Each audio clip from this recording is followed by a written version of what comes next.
Chapter 6, Genesis chapters 6 through 9. Everyone drowns. The most familiar parts of the Bible are often the parts we have the hardest time reading through ancient eyes. And everyone is familiar with the story of the flood: Noah, the ark, animals marching two by two. Basically, the lifeblood of every Sunday school class, flannel graph, and coloring page. We suppose it can't be helped. After all, animals on a boat with a rainbow above seem friendly enough. Plus, the story comes with a nice lesson about God's faithfulness. Only, it's not a children's story, and the way it's presented to children tames it to the point of distortion. The flood story isn't an ancient version of Bambi or The Lion King. It's more like 28 Days Later or Contagion. The flood story is a horrific moment in Genesis. The human experiment has failed, and apparently the only possible solution open to God at this early point in the story is to kill every creature, save for one family and a limited number of animals. Why would a loving God and master designer of the cosmos do such a thing? This is one of those stories where leaving the modern world behind is absolutely necessary. We want to read this story as a scientific and historically accurate account of the past and argue whether it was a global flood or a local flood, or wonder if the extinction of dinosaurs can be chalked up to the lack of room on the ark. But none of these questions helps us see the story as ancient Israelites would have seen it. The question is why, not how. The first thing that helps us take off our modern glasses is to recognize that 1. Israel's ancient neighbors also had flood stories very similar to the biblical one, and 2. Israel's flood story was written after these other stories, as we saw with the creation story in Genesis chapter 1. These older versions come from ancient Sumeria, Assyria, and Babylon. It seems there really was a catastrophic flood at some point in the Near East. Some archaeologists say around 2900 BCE, and different cultures in that region gave different reasons for why it happened. In other words, a massive, memorable flood was an actual historical event, but the ancient stories talked about why it happened, not what happened. And in the ancient world, there was no doubt that a major catastrophe like this happened for some divine reason. Let's remember that ancient peoples, including the Israelites, had no notion of a round globe. Their world was flat.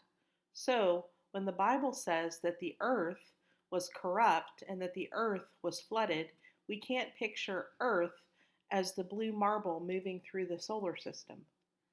The Israelites simply weren't aware of what the earth looked like as we see it today. For them, Earth was what they could see from their earthbound perspective. And from that perspective, the Earth was flat and ended where the horizon ended, as it looks to any of us standing in a huge field out in the middle of nowhere. If you put yourself in that world, the flood stories make more sense.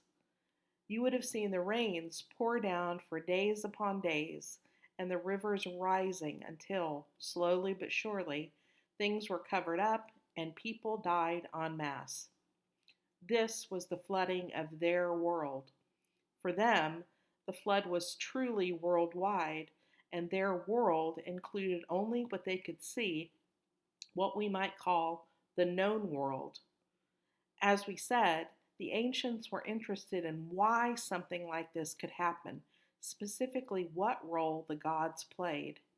Even though we are focusing on the ancient mindset in a way, not much has changed. The tragic Indian Ocean tsunami that took so many lives in 2004 brought many religious leaders and millions of religious and non religious people to ask, once again, how a supposedly good God could let something like this happen. As religious people, we are not as interested in how such things happen. We leave that to the scientists.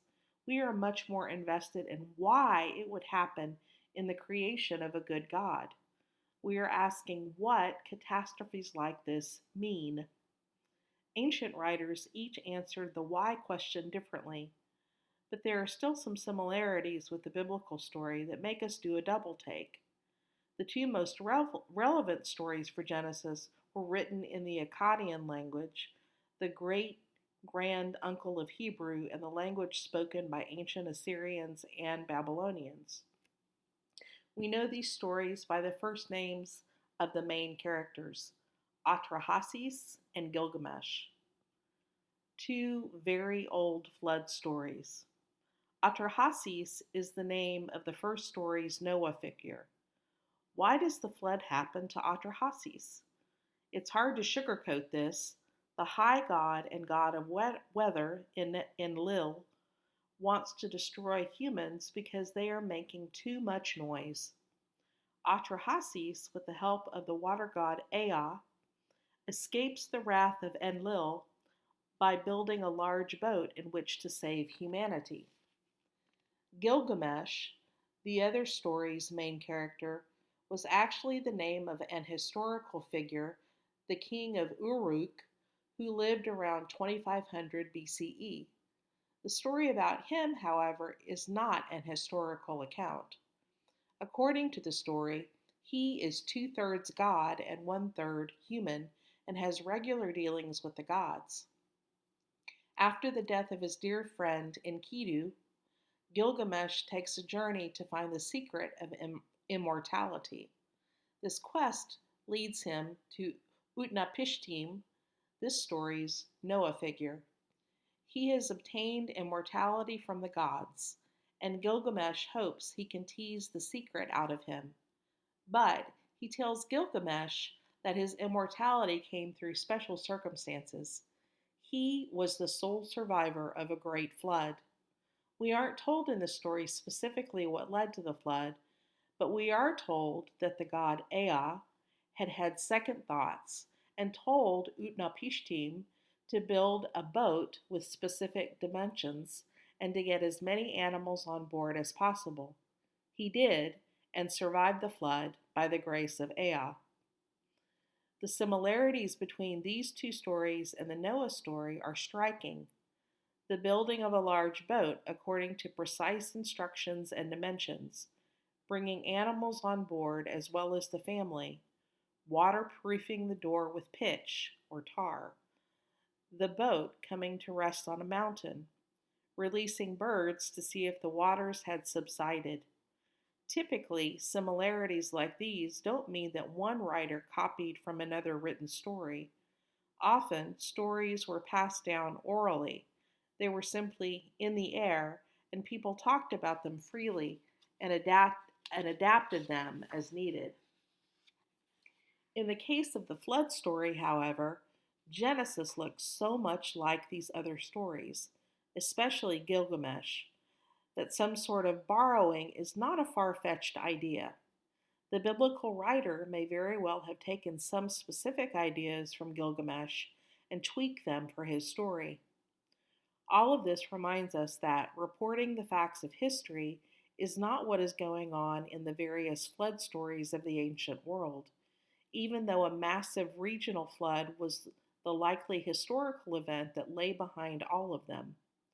For ancient peoples, including the Israelites, the point was to use the flood as a platform to talk about how they saw the world and their place in it. For the Israelites, it became a way of talking about their God, what made him different from all the other gods, and therefore why God alone was worthy of their devotion. Flood story, Israelite version. So, how is Yahweh in Genesis chapters 6 through 9 different from the other gods in the other flood stories? We have already seen that the cause of the flood in Atrahasis' story was that the gods had grown tired of how much noise these humans were making. Sure, Humans were nice to have around to do the grunt work the gods didn't want to do, but according to these ancient Grinches, all the noise down in Akkadian Whoville was just getting to be too much. But the cause of the flood in Genesis chapters 6 through 9 is radically different. The God of Israel is not the type of God who wipes out all life because God needs to get more sleep. Israel's God has other reasons, and to understand them, we need to look at where the flood shows up in the course of the larger story. The flood story begins in Genesis chapter 6, verses 1 through 4, one of the more curious passages in the Old Testament. Here, we read that the sons of God, heavenly beings of some sort, are having sex with human women whom they find attractive. Such crisscrossing of the divine and human realms is a common feature in ancient religions. Think of Greek myths where sexual contact between gods and humans is not out of the ordinary. But not for Israel. The world that Israel's God created is not a revolving door between the divine and human realms. In God's world, things have their place, and divine beings cavorting with human women violates the order of creation, the order that God established in Genesis chapter 1. The flood is partly a response to this utter disregard for the order of the cosmos that God set up. Move to Genesis chapter 6, verse 5, and we have come to the last straw. The wickedness among humans has gotten out of hand, and God regrets ever having made humans to begin with. Yes, God regrets what God did. We see God acting human-like here, just as God did in the Adam story, walking in the garden, interrogating Adam, that sort of thing. It's time to wipe the slate clean, to press reset on the cosmos and start again. Noah, however, is righteous and blameless. In chapter 6, verse 9, and chapter 7, verse 1, we are not told what he did to get such praise, but as a result, he and his family get to escape. Every other human drowns, along with the animals, except for those who came aboard. From our modern and Christian point of view, God might look more like Megatron here than the God who loved the world so much that he gave his only son, in John chapter 3, verse 16. Is mass killing really the best way to address the problem? Couldn't God have found some other way? But we'll need to table that sort of thinking if we want to get to what is going on here. For ancient Israel, as for other ancient cultures, a cataclysmic and tragic flood had to be explained somehow, and Israel's explanation was no more a historically accurate account than the others. But Israel's explanation does tell us quite a bit about how they understood God and the place of humanity in God's world, by way of contrast with the other cultures around them. Their God isn't grumpy or petty. Rather, God has standards that humans, who are made in God's image and likeness, in Genesis chapter 1, verses 26 and 27, are to uphold. As the writer of the story puts it, every inclination of the thoughts of their hearts was only evil continually. Chapter 6, verse 5. This is the reason given for the flood, Israel's theological explanation for a massive tragedy. It was God's response to human failure, the failure to reflect God in the world as image bearers.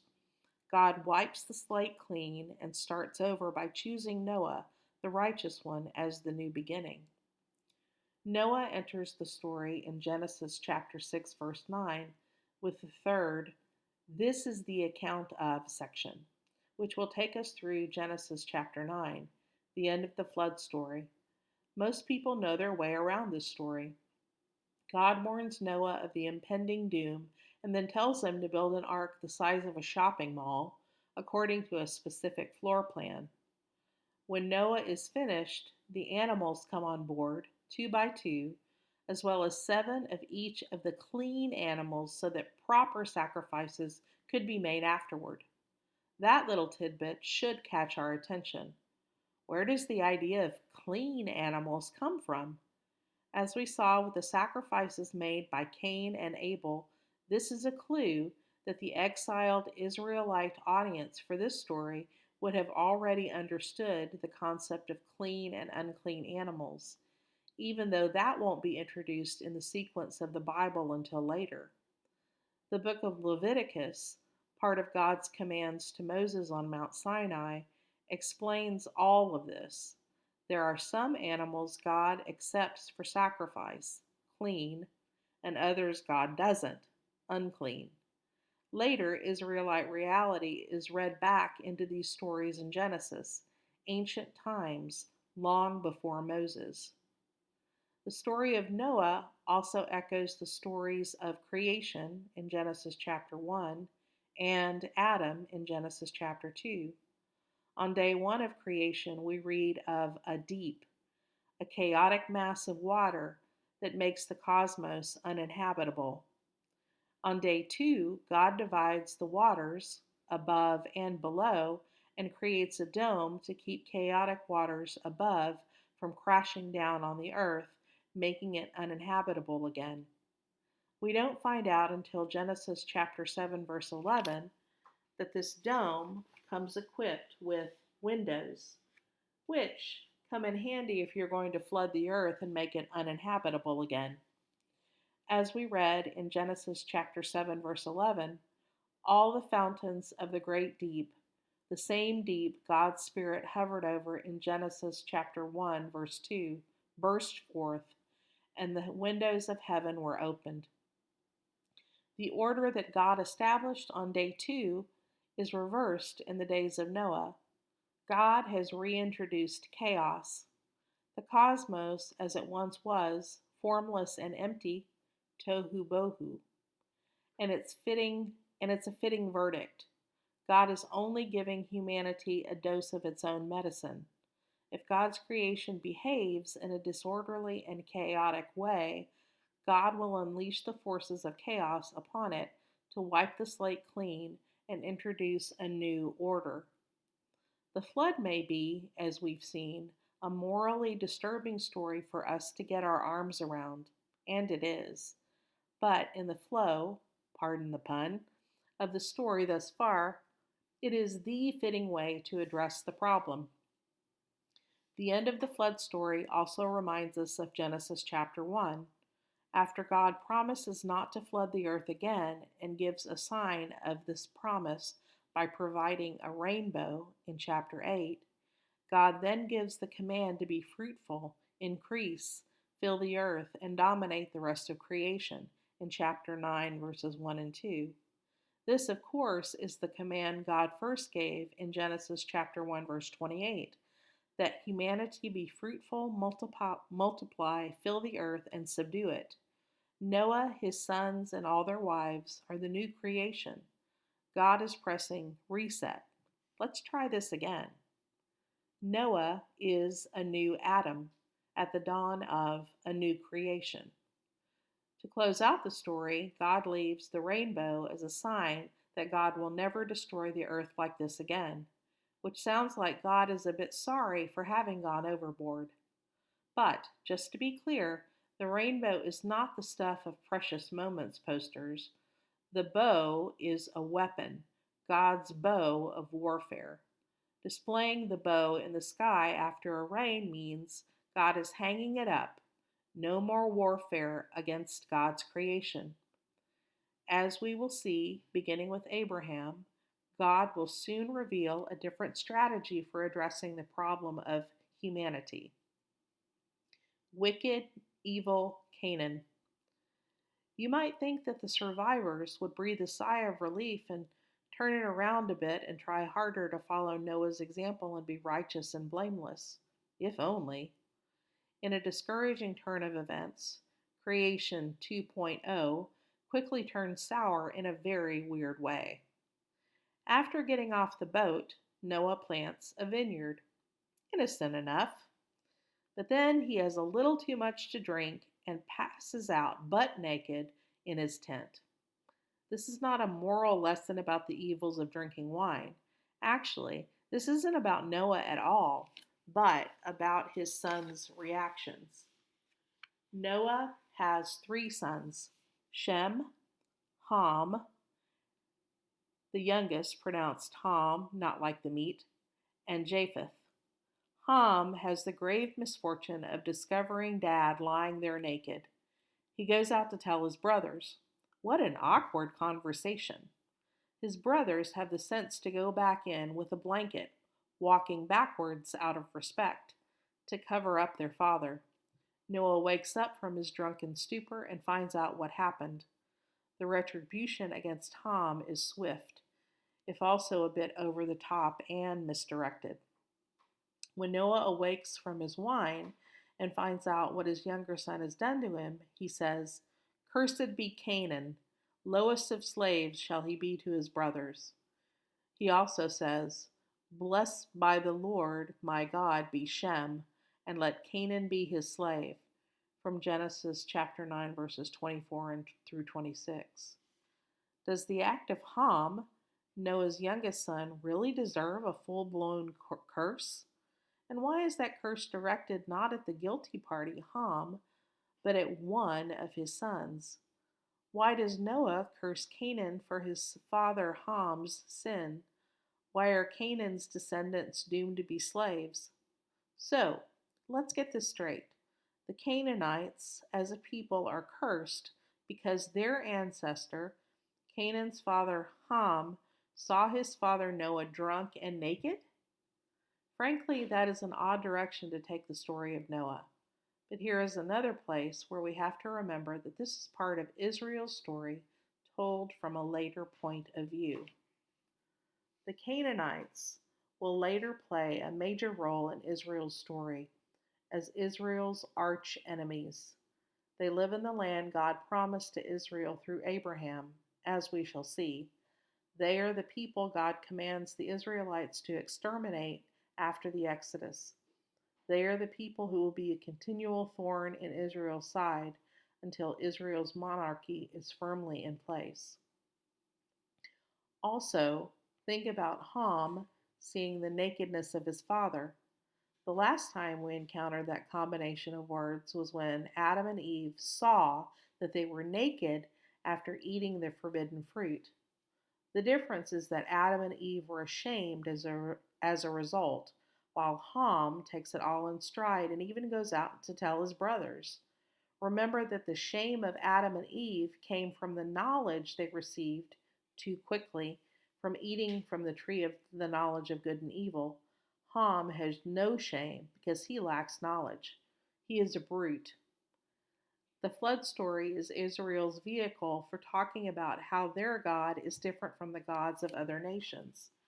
It is also a vehicle for the later Israelite writer to explain why the hated Canaanites deserved everything they got, including being violently driven from their homeland so it could be given to the Israelites. They have been an accursed race since the beginning because Ham saw Noah's nakedness. We end this part of the story with Noah living to be 950 and the descendants of his three sons spread out over the known world. The command to be fruitful and increase in number is being realized, as we will see from the next chapter. The list of the nations descending from Noah that fill the world, 70 in all. A nice, round, perfect number.